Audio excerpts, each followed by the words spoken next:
Thank you, gentlemen. Thank you. The explosive job, I suppose it's very popular these days, it seems. Well, it is catching on, don't you think? What with these letter bombs that's going about? A bloke in Crewe got a French letter bomb the other week. It can be bloody nasty, of course. And then I suppose I was at some lady's evening the other week, and I must have pulled my Gelignite down. I must have been holding it somehow like this with the four fingers over the top.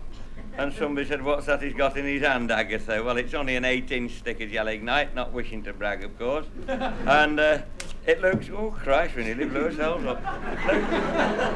They submarine blasting gelatin, those have brought, 4 times stronger than that. There's 90% pure nitroglycerin in that. But to detonate it, it's quite inert until you get the electric type detonator and stuff this in one end. And now you've seen John Wayne jump off his nag and run up the side of a mountain, and then he'll run down again, and there's a bloody big exploder has appeared in the middle of the trail, and he gnashes his teeth and pushes it down like this. Actually, you can push them down with 2 bloody fingers. It's only like a little magneto in them. And it causes the electric detonator to ignite the fuse head in here and detonate the explosive. And the mountain disappears. It doesn't show you all the bloody graph that goes on putting the shit underneath there. But these are useful little things. Everybody should have one, I think. I'm talking to the married men now, of course. If you're having a bit of trouble at home, wire this up to the electric blanket. Chuck the leg across and switch on. And I'll guarantee you'll touch bottom. It's the only time you will. But they are useful little things. There is other ways of doing it. But I'm detonating the explosive and with a bit of blue sump fuse and with what we call a plain azide detonator. And I'll circle one out of the bloody magic bag in a minute if I can find it. Now, instead of using the electrical type exploder, we've got to light the fuse, which is obvious, and the fuse burns down and detonates the filling in the detonator. And I was explaining this to some of the chaps. And we had one on the back, and at the back there, and he said, "Well, how do you go on underwater?" Well, of course, you get bloody wet, don't you? He said, "I mean the fuse, the fuse." I said, "Oh, the fuse." I said, "Well, this fuse will burn in 90 fathoms of water." He said, "How do you know?" He must have thought I'd been down there to have a look. Always reckon if you're going to act like a twat, wear a funny hat. So,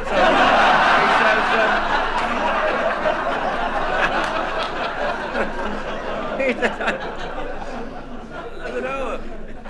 I said, "We made, and one job I was working on, we made exhaustive tests. We had a bloke on there who had the capacity for 22.5 pints of beer in his gut.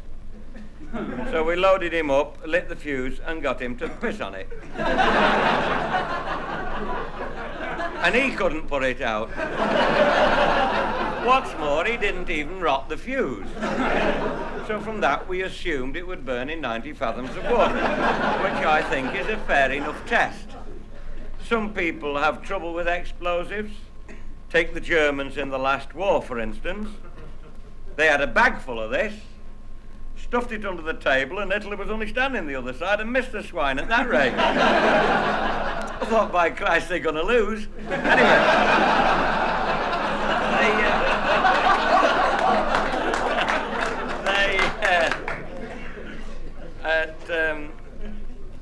I did hear tell not very long ago of 3 of the ICI scientists, and they were making some tests, as they called it anyway, on a tarn down in Wales with a river just before it ran into the sea.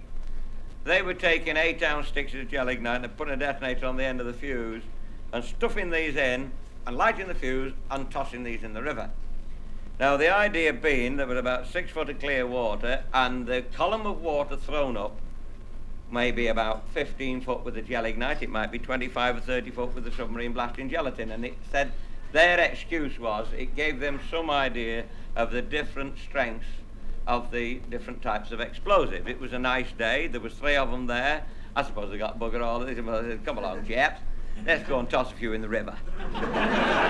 Anyway, they didn't notice the local sportsman walking across these water meadows behind them.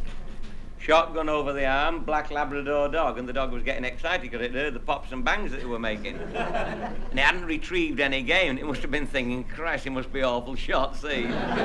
Until he approached behind him and he saw one of these clowns throw one in, and there was a splash. And the dog thought they must have shot something at last. A duck, it's over what? So it's in, and it's out again. Now, when you get a black lab retrieving 8 ounces of jelly,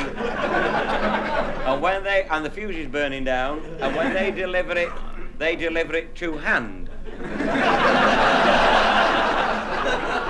which is about there, approximately 9 inches from your knackers, which is a nasty place to receive 8 ounces of gelignite with a bloody fuse burning down.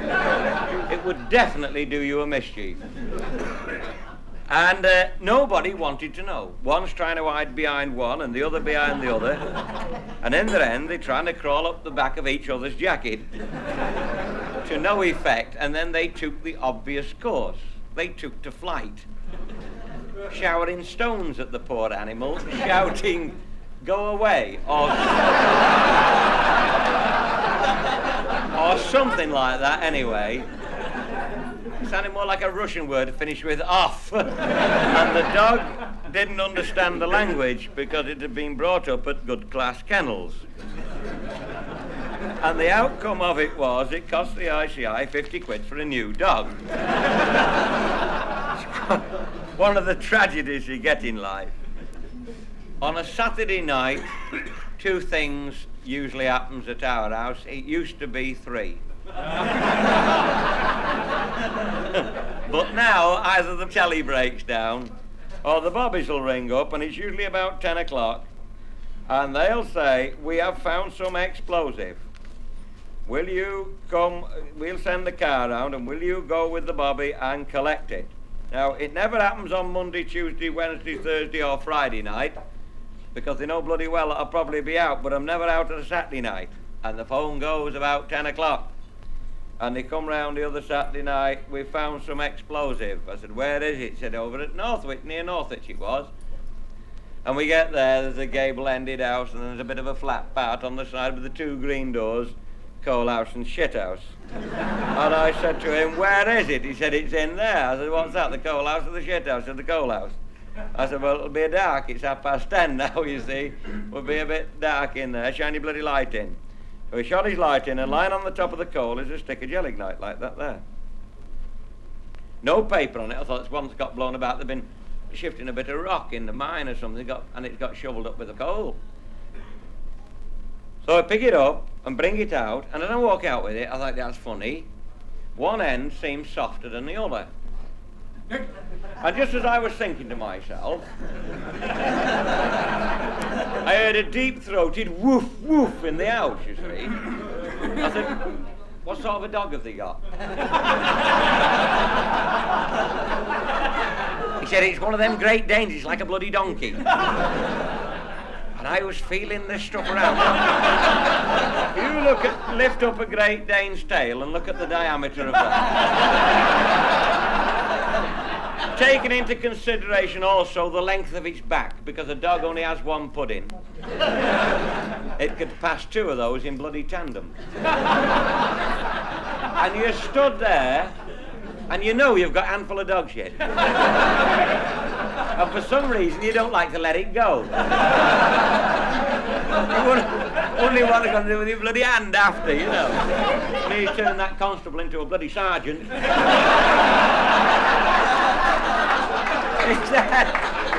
I said, "Get that woman out the house, get her out." Anyway, she come out. I said, "Madam, do 1 or 2 things. Either keep that bloody coal house door shut, or stop feeding that dog so much win a lot. You're frightening these lads to death. 10 mile there, 10 mile back on a Saturday night at 10:30, and you finish up with a handful of dog shit. You can't win in this game." But I suppose you may wonder, now you know all about explosives, how I come to be in the business in the first place. And When I went back at the end of the war, I went back to Rolls-Royce from a job back, and there was some nebulous prat sitting behind the desk who said, "The war's over, you know." Some bugger had told him, you see. I said, "I know, you don't think I bought this bloody suit, do you?"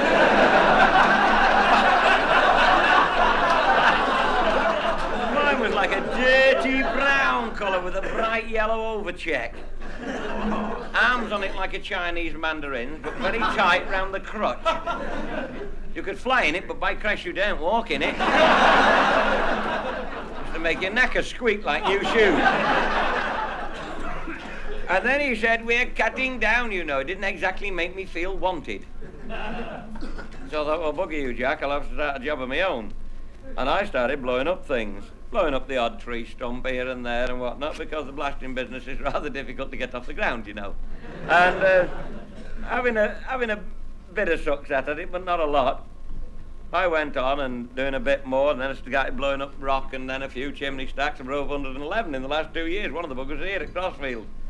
But I noticed over the last 25 years, while I've been blowing things up, I've managed to make a bloody living at it, while Rolls-Royce has gone steadily bloody bankrupt.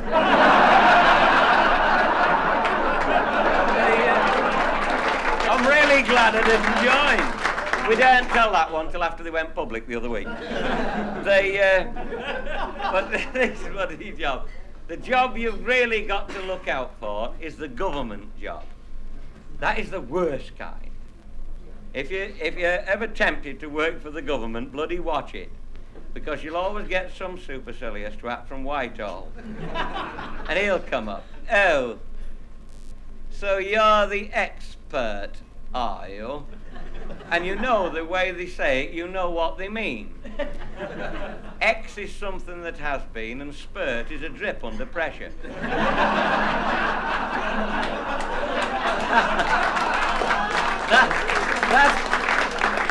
That's what he really means, you see.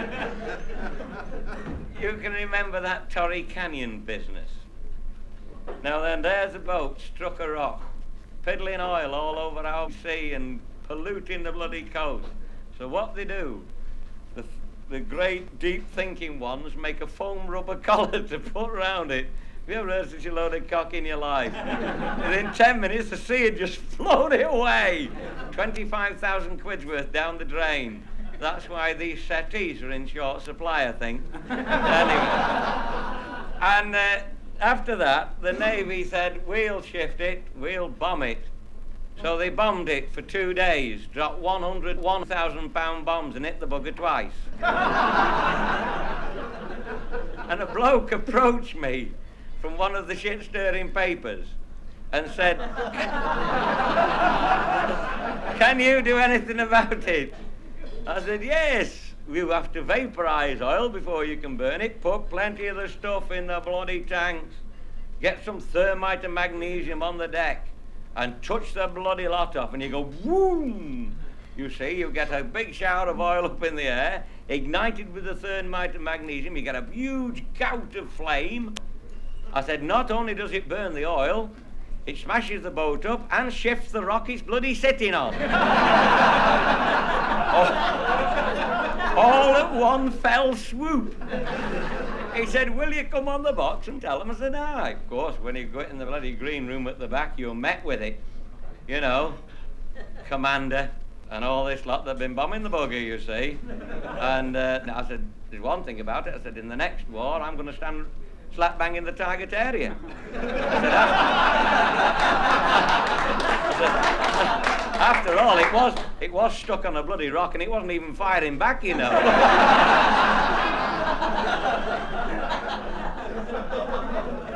So it's a case of out, bugger him off, get you to the peasant, you know.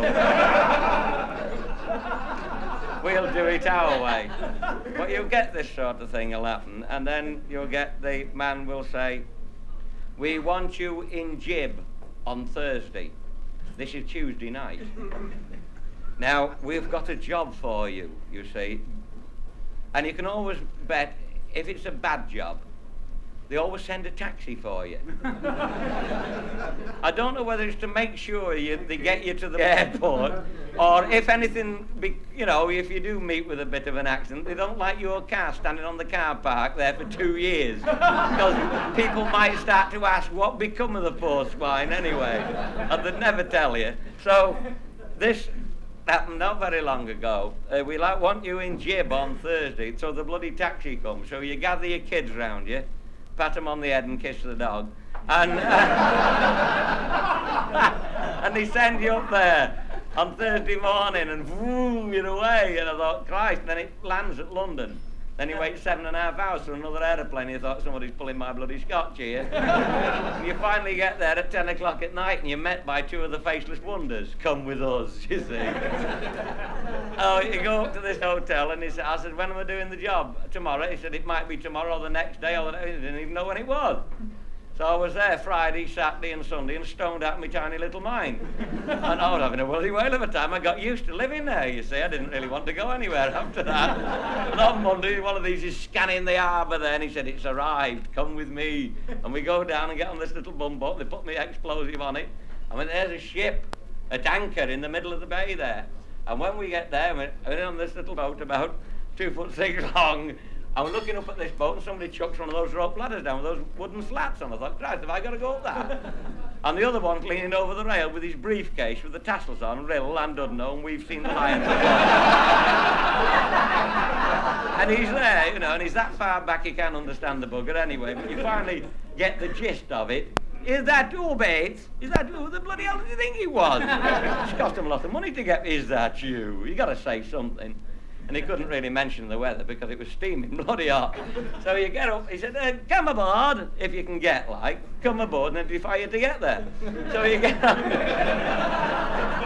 I said, where's the job? He said, that's your job there. And there in the bloody sharp end of the well of this boat, there's 4 bloody big tanks, 36 foot long and 12 foot in diameter.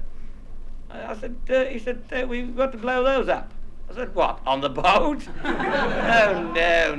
No, bloody tired. No.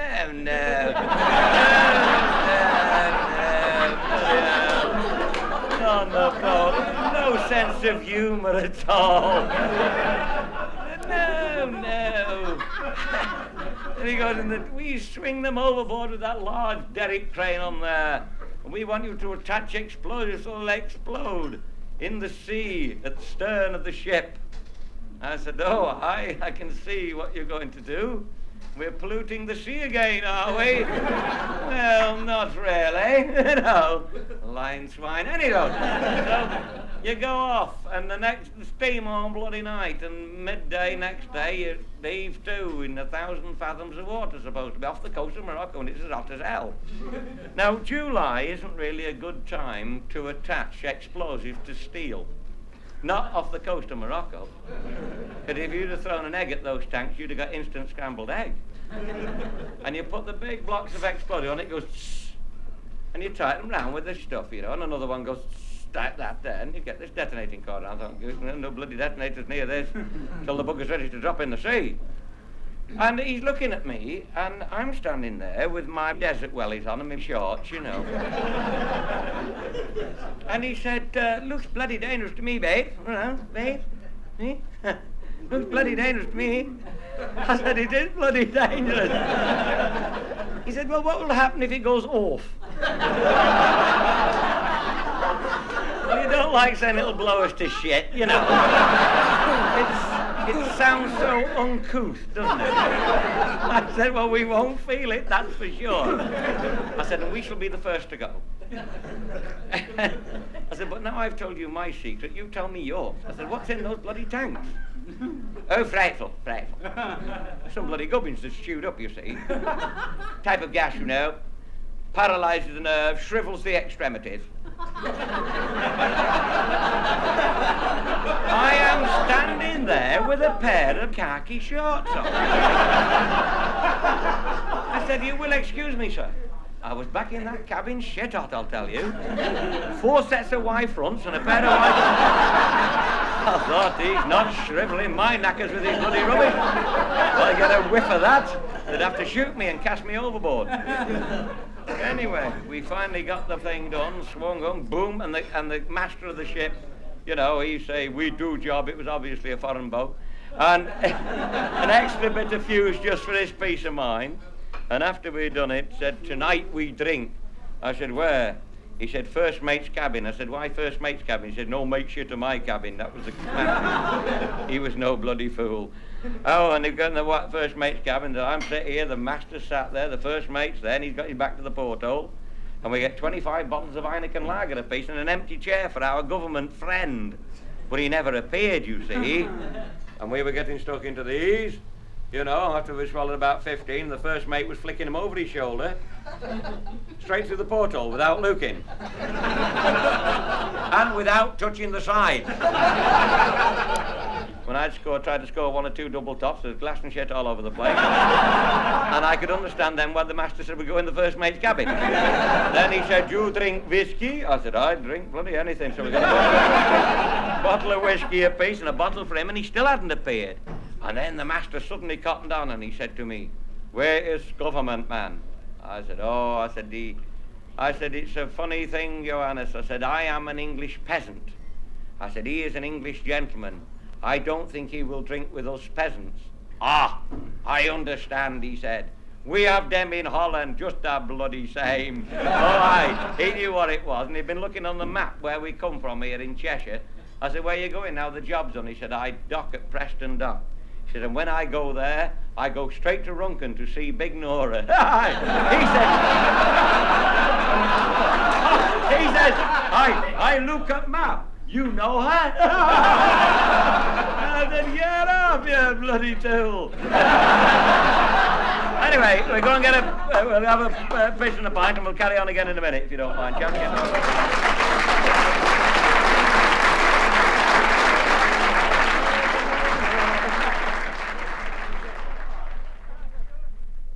Well, we'll make another start now, lads.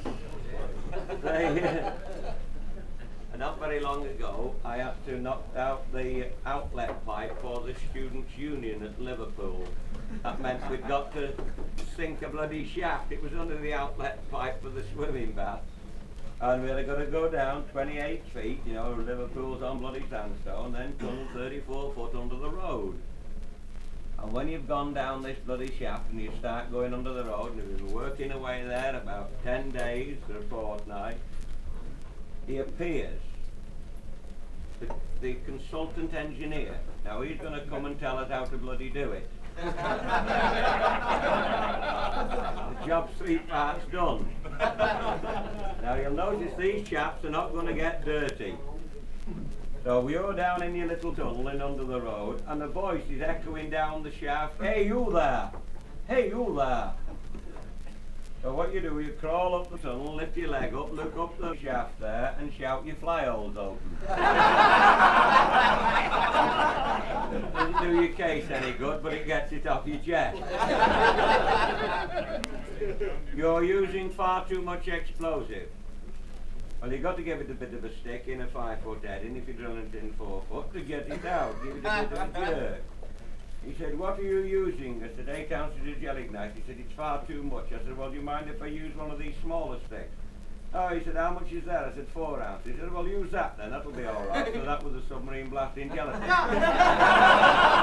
That's 4 times stronger than Gelignite. So I thought, well, that's all right. So we thumped that bugger. And the second day, somebody said, you're swinging me chandelier in the next street. Got the job done a lot quicker.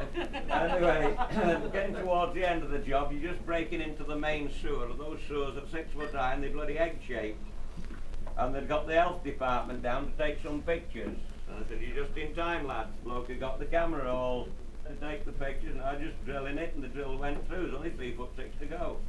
I said, so the next blow, and I'm into the main sewer.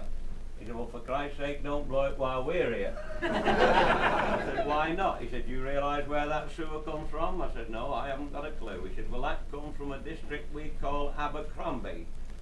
And there's too many Taj Mahal restaurants up there. I don't like that bloody second-hand curry coming back.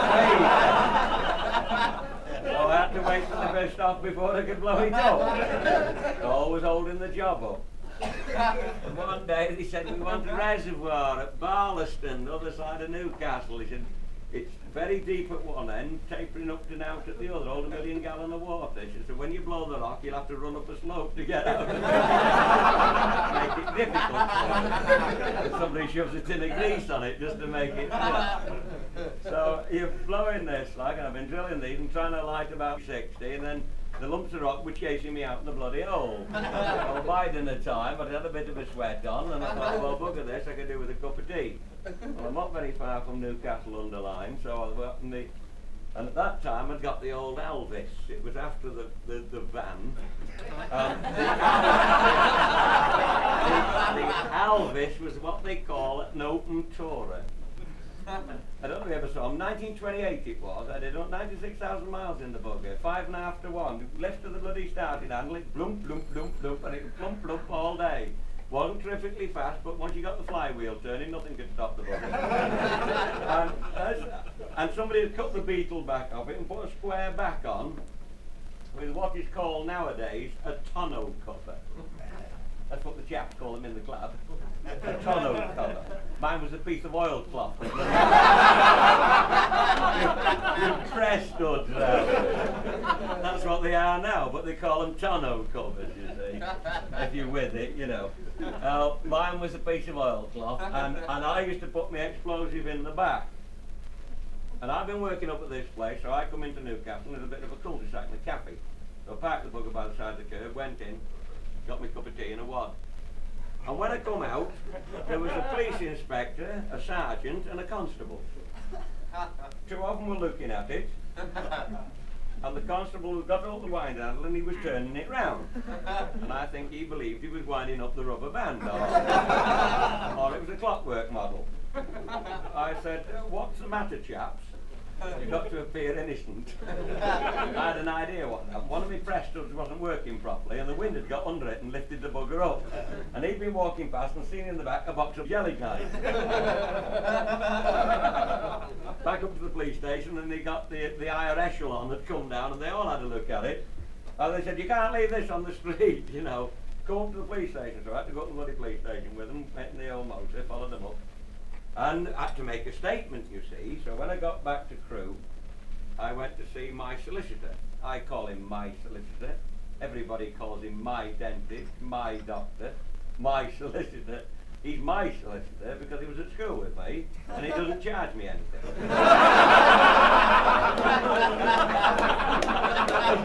It's like my accountant. He's the same. Nice lad, really. Till I walk in, only go in once a year, because he's behind his desk, composed, enjoying life. Then I walk in, and his face alters. And he'll say, don't the years go quick? I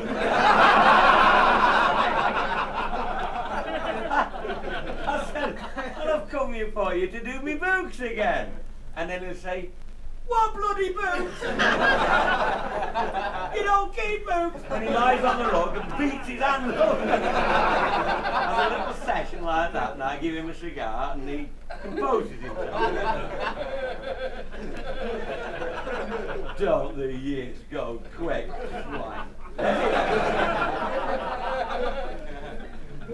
So I said to my solicitor, I am in the shit. No use beating about the bush. And he said, what again? What have you done this time? I said, well, they were all accusing me of leaving explosive unattended on the street. They're all playing bloody elephant Newcastle there. Oh, he said, you'll get the summons, all right. He said, when you get it, come up and see me. I said, I'll have to come to court with you. So I got the bloody summons, all right, and I went to see him. I said, there it is. He said, right, that's just such and such a date. We have to go to court. I'll come with you, he said. So we go up to Newcastle Police Court this morning. Remember, it was a nice day. And we get in the court. And he said to me, he said, now, don't forget, he said, I'll do all the talking. He said, I'll make the questions. All as you've got to do is say yes and no. Just say yes. He said, you'll know when to say yes. I said, at least I hope you do. And you'll know when to say no. That's all you've got to say. He said, Judy. So anyway, they got me in the bloody docks there, and And they started off, and then he started, well, of course you wouldn't do such. No, but you would do something. Yes, and I was yesing and bloody knowing for 40 minutes. And no bugger was getting anywhere. And the sun was coming through the windows, and the magistrates were slow. Well, on the way there, he said to me, look, he said, if we can get them laughing, you're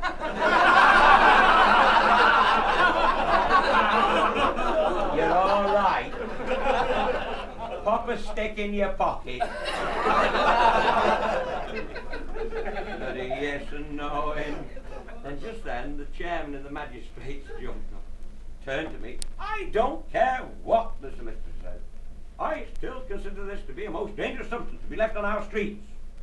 So I thought, this is me cue. He's talking to me. So I whipped the stick out of my pocket, broke it in two, wrapped it on the dock, and said, you don't call that dangerous, do you? By Christ, they all sat to attention. The court came alive. The superintendent jumped up and said, get him out the court! And as I'm going up the aisle, somebody shouted, £9! I'm bloody quid. I get to the back, and there's my solicitor leaning against one of the posts, pissing himself a laughing. He said, you silly bugger. He said, I've got them here, he said. 40 minutes I've struggled. He said, you've just cleared the court in 4 minutes flat.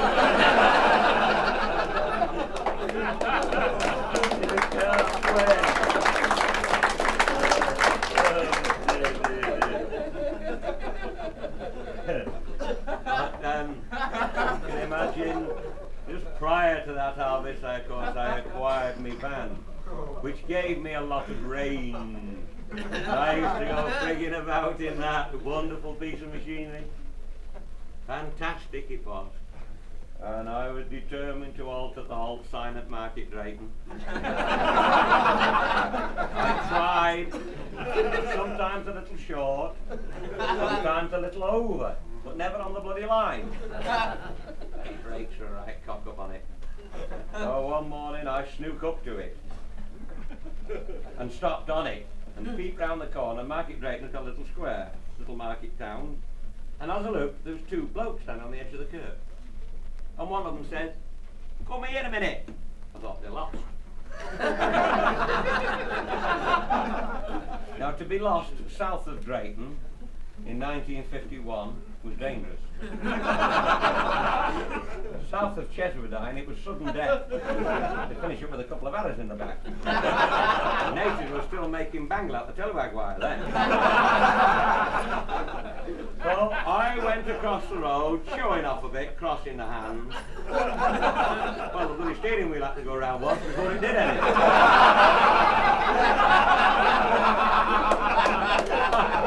And drew alongside the curb. And I always reckon if you're in 3'6" of it, you're near enough.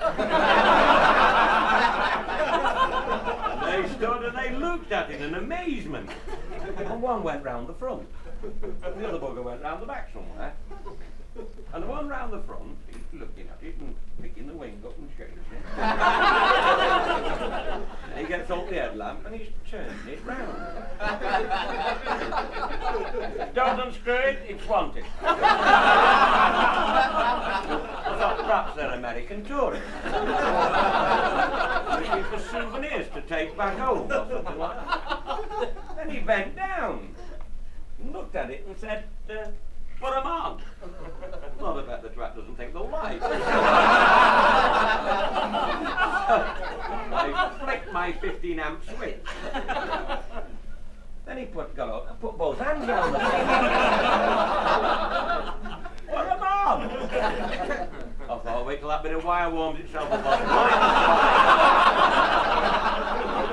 What did he want with 6 volts and a rusty reflector and the bloody sun shining?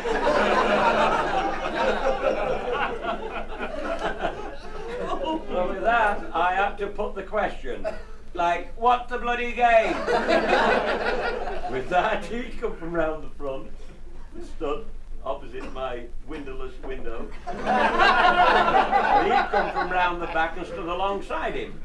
like Tweedledum and Tweedledee, and put their hands in the pockets and produced sticky little green cards and said, Transport Commission. Then they went over it. You'll have that done, you'll have that done, you'll have these done. Oh, you'll have those lights fixed. Oh, Christ, £15.10 to keep it on the road. Oh, there was nothing luxurious about it. But you may wonder how everything was loose and flapping. Well, it came about with getting the cards from his lordship, saying, come up at 9 o'clock in the forenoon, go up the 3 stamps. I used to go there, and from his stone lodge entrance to his front door was 1.25 miles. And the potholes were anything from 1 foot to 2 foot deep, all the way there, and all the way back. It used to shake shit out of my van. Just getting to his front door and back. But the bloke that worked in the kitchen gardens used to save me the bits that dropped off it. A headlamp or the exhaust system one week. It sounded healthy, but it used to stink. If I only blew 4 tree stumps up for his lordship, by the time I got back to his stone lodge entrance, I was bloody losing. So I had to go up there and up to the turning circle in front of the main doors. And on these turning circles, you've seen them with a puddle in the middle and an obelisk stuck up in the middle of that. Usually with the carved stone figures on the top, either a couple of nymphs copulating, or 3 of them playing with a dirty big snake. But his lordship's was different. His was surmounted by a large toadstool, with a little odd goblin squat on the top of that, with an evil leer on its face. Could afford to have. Had a tool on it 2 foot 6 long.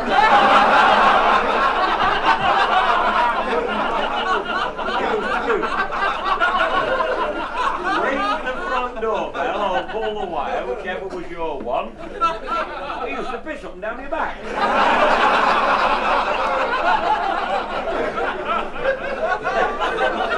That was to teach the peasants to go round the bloody trade. And it had been doing that since 1720. And I thought, if that filthy little piece pisses up my back again, I'll shove the shotgun in the back of the van and blow his bollocks off. I'll stop the evil little swine. It was like lizard fish, it used to burn.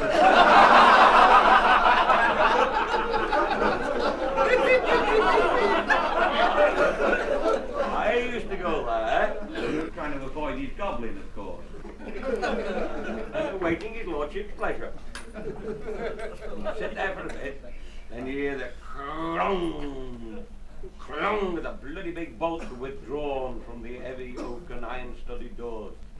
And the iron ring would doom in the door, and the door would creak open. You've got to be careful how you tell this story. A lot of Guinness, you could shit yourself.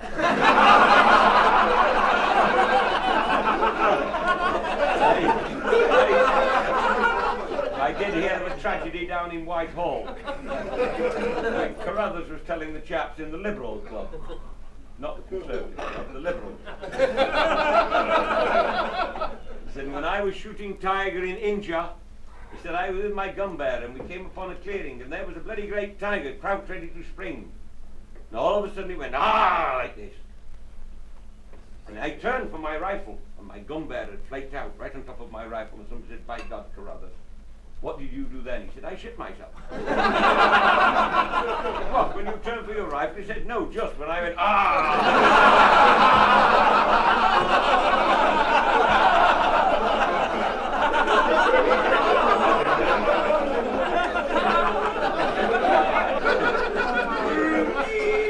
And his lordship would emerge,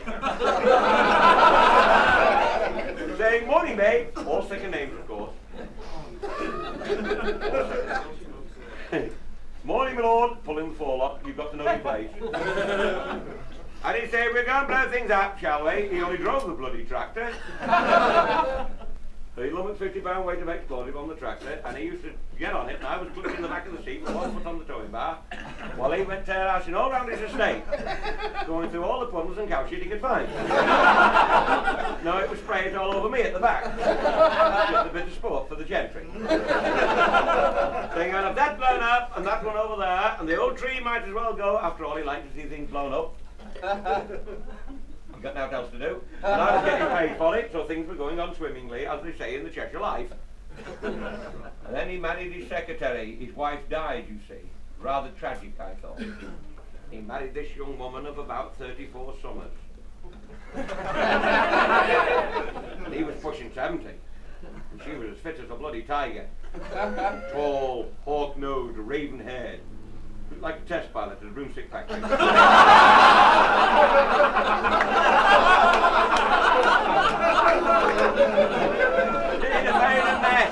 He'd have made a mess of any of us two here in here tonight. So would you. On cold roast pheasant every day and a bucket of oysters at weekend. Well, by Christ, you'll kill him.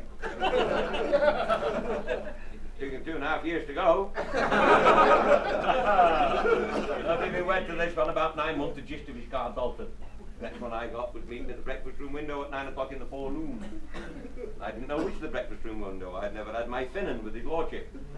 They don't call it a bloody haddock, they call it a finnan. They swim backwards a bit more salty than ours. I thought, well, all as I got was a bottle of beer, a meat buddy and a feel of the May. That was only in blackcurrant time. It came in season once a year. Anyway. How can I find out which is the breakfast room window? And I suddenly thought, around the corner of the east wing would there be overgrown with ivy, and the butler used to get in a bit of an itch round there, having a smoke after he served breakfast. And for 2 years I've been sneaking up to the corner, putting my head down saying, "Gotcha!" And he beat me his agent to fly up over his head, and at the end of his woodbine. And I put the automator used to go down his bloody sleeve, because he let out a scream. So I thought I mustn't upset him or startle him this morning. I thought I'd give him a couple of, "Hello, hello, are you there?" And he came out of the ivy with a look of surprise on his face. As though I'd gone all queer, like a touch of the 4-speed walking stick. And I thought, I mustn't give the wrong impression here. I said, "Which is the breakfast room window?" He said, "The fifth one along from the main doors." And I looked along, and there on the lawn, under the fifth window, there was a stool. And just then I saw the window open. And it was shaking like this as the thing opened. And the leg came very shaky over the bloody sill, and he went out of a tip off the stool. And out through the window came his lordship. Now those windows only about 1/10 of the weight of the big oak doors.